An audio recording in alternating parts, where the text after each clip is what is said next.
ګرانو کتونکو زه یم ابوبکر بختیار خان او زما مینوالو کشرانو مشرانو او همزولو تاسو غونډو ته ټول لپاره ډېر ډېر سلامونه.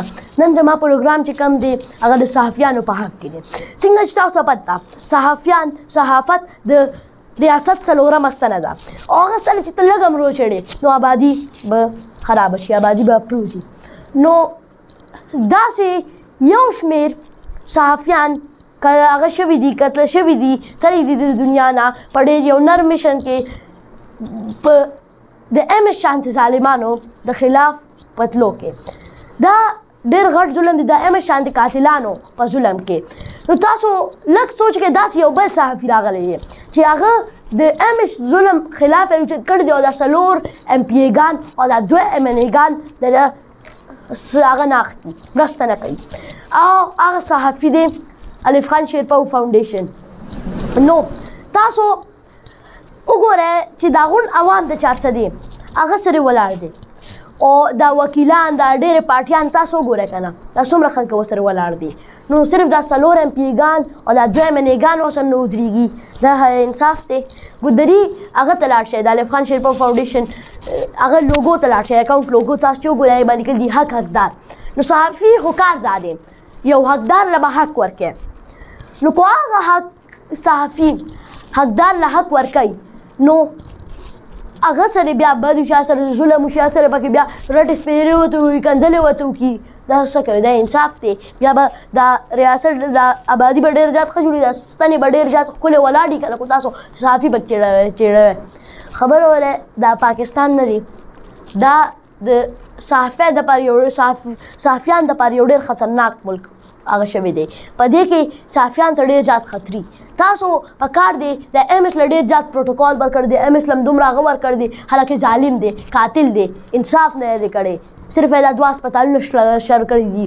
خبره ولئ داسې د دې په ځای د ایم ایس شانتي خلکو د ایم ایس شانتي ظالمانو په ځای صحافیانو له ورکوي، صحافیانو له دا پروټوکال ورکوي. دې اصلي پروټوکال ضرورت دی. بل د کړی څه دي د ایم ایس یو هسپتال کافي نه شي، دا بل هم وله ورکوم، دا 2 هم وله ورکړل، دا به د کړی شو. اخر دلته کې څه کوالټي وې؟ بد اخلاق او ظلم یې کړی، قتل یې کړی، د دې د وجې پروموشن هم ورکو. 2 هسپتال دا یو کافي نه شي، دا بل هم ورپسې د دویم هم شړ کړي. د انصاف ورکړی نه، د هغه کړی هسپتال کې علاج ښه کړی، ډاکټران یې ښه کړي نه که نه، د پکې صرف خپل مزو دپاره ناستو او بس پروموشن ورته میلاوېدو. زه د ایم این ای ایم پي ګانو ته ویل غواړم چې تاسو اخر د پروموشن ولې ورکوئ، ټرانسفر ورکوئ، د ځای پسې ټرانسفر کوي په جیل کې دی، تاسو پروموشن یې ورکوئ. زه خو هسې سوچم وکړم که نه چې دا خلک زه داسې د دین او هغه شمه چې لکه دا څه کوي، دې دماغ کې چې د دې زړه کې څه شته کو نه چې دا دومره ظالمان کیدی شي. تاسو د ایم این ای ایم پي ګانو د غونډو ته بیل غواړم د چا نه هم ووټ اخیستی دی، د چا نه هم ووټ اخیستی، 400 د خلکو نه هم ووټ اخیستی دی، 400 د عوام هم ووټ اخیستی دی. د دومره او دا غونډ 400 خلک یو طرف ته دي، د حق مرسته کوي، د حق طرف ته دي. او بل تاسو د یو ایم ایس په مرسته کوئ، دا انصاف دی. تاسو به کم مخ د چا نه ووټ اخلی، بیا د چا نه به آخر ووټ اخلی.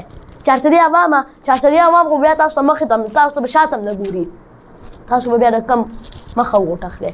د صحافیانو سره چې دا ظلم کېږي دا به راځئ مونږ بیا ودرو، مونږ یو دا غونډه صحافیان سره چا سره هم ظلم شوي دی مونږ سره یو. غم مه کوئ، د ایم ایس به مونږ احتجاج کوو او مونږ به ترې خپله د انصاف اخلو. انصاف د صحافیانو کار دی.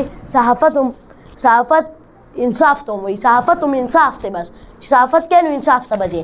ډېر خلکه انصاف کې یو شمېر خلکه مړه شوي دي خو د دې ایم ایس شانتي خلکه سم نه شو.